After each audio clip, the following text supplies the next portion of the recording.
Don't hate me, but I'm a vegan and I've never seen the Lorax.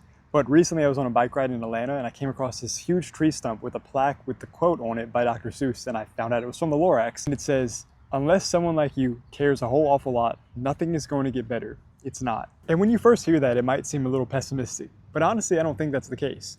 I think it just reminds us that individual responsibility does matter. We complain about all these systems of oppression and companies and capitalism, and it's all true and valid. But we forget that who do those systems work for? They try to work for us. They don't actually represent our interests, of course, but ultimately at the end of the day, because of our consumer choices, these industries exist. So it takes people to actually question systems and challenge things and care to create a better world for us to actually change anything. That's what Dr. Seuss is hitting on here. Whether it's animal liberation or racial equality or feminism or the LGBTQ movement, none of the wins inside of those social movements ever came because people just stayed complacent. The activists went against the grain to effect some kind of systemic change. And it's because they cared.